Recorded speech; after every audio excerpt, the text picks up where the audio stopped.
كنا قبل ما نعطي على البطاقة ربطتين خبز، هلا صرنا نعطي المواطن مثلا إذا في عجاء 4 ربطات.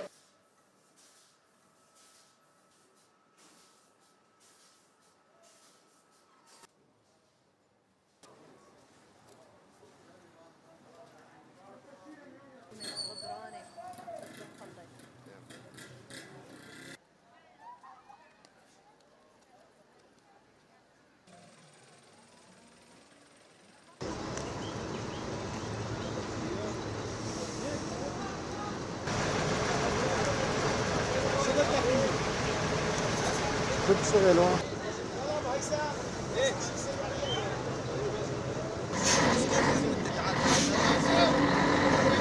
ليش صارت غالية؟ لأنه ما عم تأمن مادة المازوت.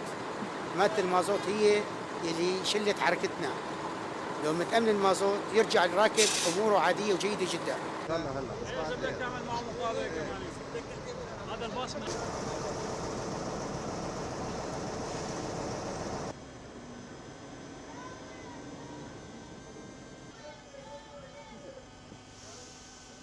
السفريات غليت والله كثير. أنا جيت ب 43 هلا 150. شو الحل؟ ما بعرف.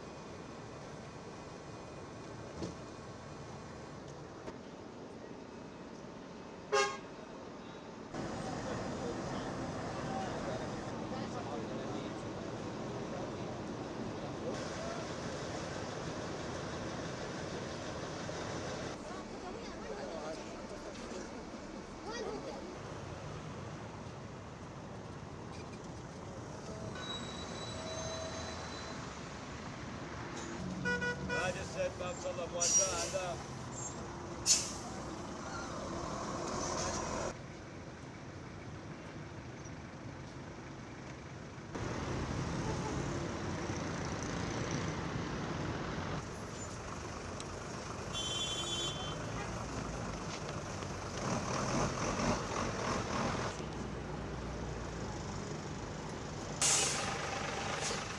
كثير من المدنيين وخاصة سائقين السيارات الأجرة.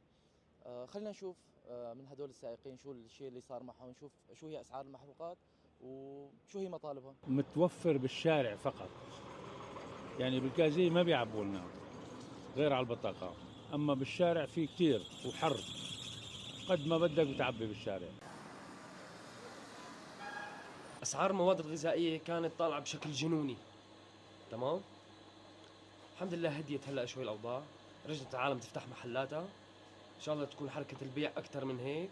منا نصها لحد هلا ما اجت الموزعين صارت توزع، لسه في معامل ما فتحت لحد هلا. في معامل بلشت الحمد لله عم تشتغل، بدها تشتغل، بدها تطعمي الناس، بدها حابه ترجع للاوضاع احسن من هيك.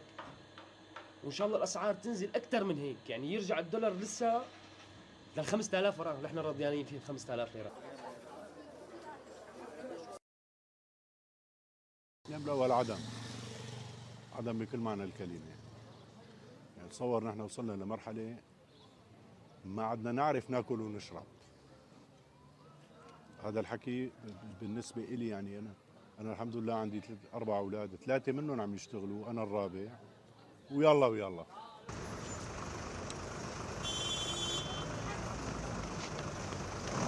في البلدية وهي عم اشتغل شغل تاني مشان نعيش وناكل، وإن شاء الله على أيام الجاية أحسن، بجوز ما نشتغل شغل تاني، شغل واحد.